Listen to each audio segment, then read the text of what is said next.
श्री कृष्ण कहते हैं, आलसी व्यक्ति कभी भी सफल नहीं हो सकता। जिसे अपने जीवन में ऐसो आराम प्यारा है, उसे मेहनत करना अच्छा नहीं लगता, भला हुआ व्यक्ति कैसे सफल हो सकता है। इसलिए अगर आप कोई काम करना चाहते हैं तो अभी से आलस्य त्याग दीजिए।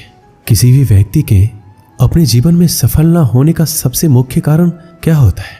खुद पर भरोसा ना होना। जीवन में वही व्यक्ति सफल होता है जिसे खुद पर भरोसा हो। जिस व्यक्ति को खुद पर भरोसा नहीं है वो कभी सफल नहीं हो सकता। एक बार दानवीर कर्ण ने भगवान श्री कृष्ण को अपनी व्यथा सुनाई और कहा, हे प्रभु, जब मैं पैदा हुआ तब मेरी माँ ने मुझे त्याग दिया। इसमें मेरा क्या अपराध था?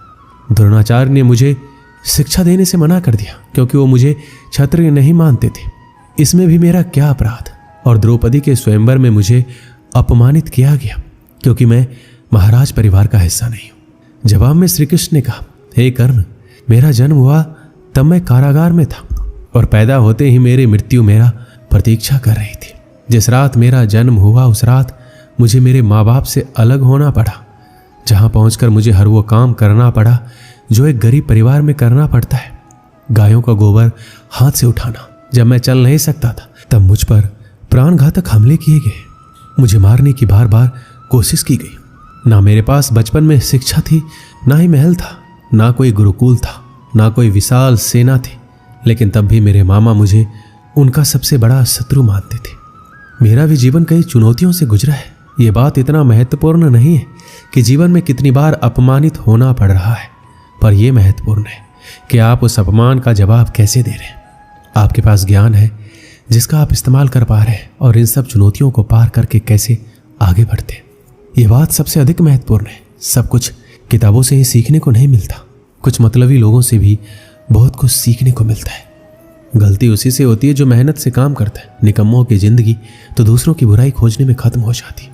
इज्जत इंसान की नहीं होती, जरूरत की होती है।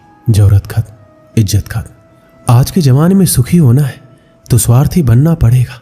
ये हम नहीं, इस युग की सत्य हकीकत है जो हमारे जज्बातों की कदर नहीं कर सकते। उनके पीछे पागल होना प्यार नहीं, बेवकूफ़ी है। हवाएं अगर मौसम का रुख बदल सकती है तो दुआएं भी मुसीबत का पल जरूर बदल सकती है। जो दिल में है उसे कहने की हिम्मत रखो, जो दूसरों के दिल में है उसे समझने की समझ रखो। रिश्ते कभी नहीं टूटेंगे। अपनी लगन, धैर्य, हिम्मत और सकारात्मक विचारों के सहारे इंसान अनेक विकट परिस्थितियों में भी सफलतापूर्वक बाहर आ सकता है। यह एक निश्चित बात है कि आप काम खत्म नहीं कर सकते अगर आप काम शुरू ही नहीं करेंगे तो। किसी भी काम का सबसे कठिन हिस्सा काम को शुरू करना होता है। कभी हार मत मानो। आज कठिन है, कल बदतर होगा, लेकिन कल के दिन का बाद सुनहरा होगा। अगर इंसान में कुछ करने की इच्छा हो तो दुनिया में कुछ असंभव नहीं है। जहां दूसरों को समझना मुश्किल हो जाए वहां खुद को समझ लेना ही बेहतर है। बदन है मिट्टी की, सांसें सारी उधार है। घमंड भी है तो किस बात का, यहां तो हम सब किराएदार हैं। परेशानियां जिंदगी का हिस्सा है। जिसने अपनी परेशानियों पर कदम रखा है वह जीत गया है, और जिसने अपनी परेशानियों को सर पर सवार कर लिया है वो लुट गया है।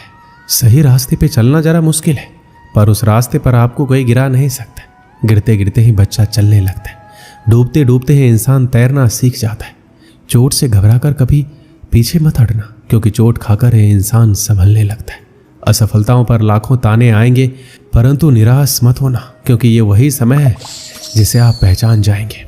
माँ के बाद सिर्फ हिम्मत मनुष्य का साथ देती है, जो मनुष्य को कभी हारने नहीं देती। कुदरत ने हम सबको हीरा ही बनाया, बस शर्त यह है जो घिसेगा वही चमकेगा।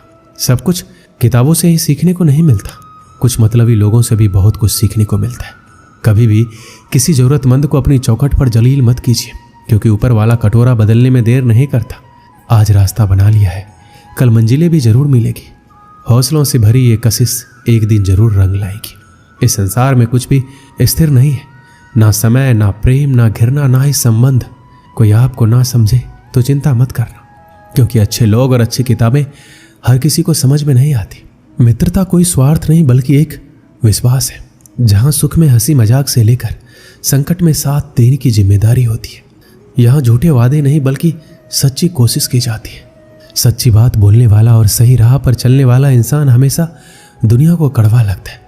प्रशंसा चाहे जितना भी करो, लेकिन अपमान बहुत सोच समझकर करना चाहिए। लगन छोटा सा शब्द है, जिसे लग जाती है उसका जीवन बदल जाता है। जब रिश्ते रुलाने लगे तो उसे नजरअंदाज करना सीखो, जिंदगी बहुत आसान हो जाएगी। दुख आने से पहले ही दुखी होने वाला व्यक्ति आवश्यकता से अधिक दुख भोगता है। असफलताएं जीवन का एक हिस्सा है। अगर आप कभी असफल नहीं होंगे तो आप कभी सीखेंगे ही नहीं, और जब आप सीखेंगे नहीं, परिणाम स्वरूप आप में बदलाव नहीं आएगा और ना ही आप कई चीजें सीख पाएंगे। इसलिए जीवन में असफलताएं बहुत महत्वपूर्ण है। वक्त से लड़कर जो नसीब बदल दे, इंसान वही जो तकदीर बदल दे। कल क्या होगा कभी मत सोचो, क्या पता कल खुद अपनी तस्वीर बदल दे। श्री कृष्ण कहते हैं, इंसान के बर्बाद होने के 5 कारण हैं: नींद, गुस्सा, डर, थकान और काम टालने की आदत। सफलता खुशी की चाबी नहीं है, खुशी सफलता की चाबी है।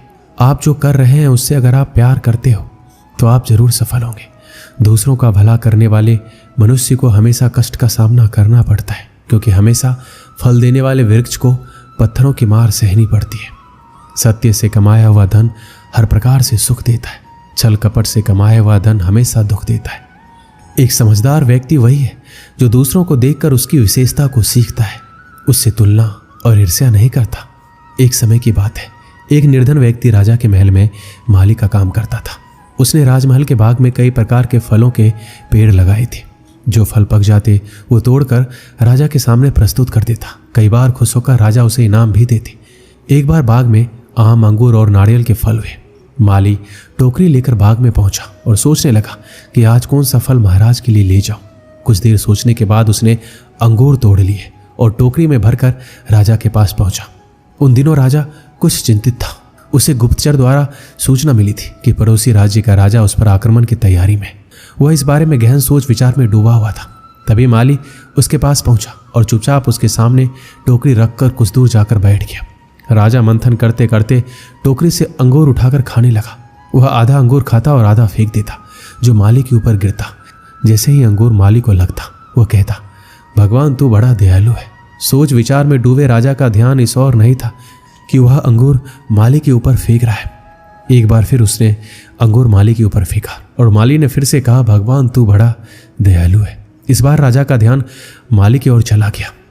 उसने आश्चर्य से उसे देखा और पूछा, माली, मैं तुम्हें जूठे फल फेंक रहा हूं और तुम कह रहे हो भगवान तू बड़ा दयालु है। इसमें भगवान की दया कैसी है?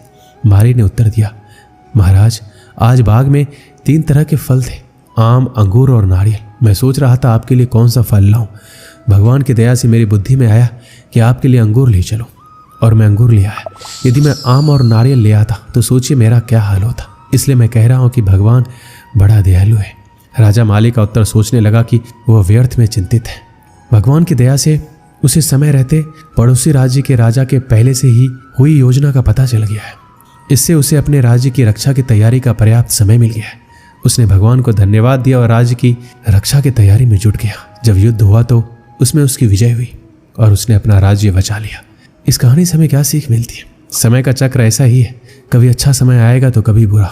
अच्छे समय में हम भगवान को धन्यवाद देना भूल जाते हैं और बुरे समय में शिकायत करने लग जाते हैं, जबकि आवश्यकता है अच्छे समय के लिए हम भगवान का धन्यवाद करें और बुरे समय के लिए आभार व्यक्त करें कि हमें हर परिस्थितियों का सामना करने के लिए ही वह हमारे सामने वो परिस्थितियां उत्पन्न की है।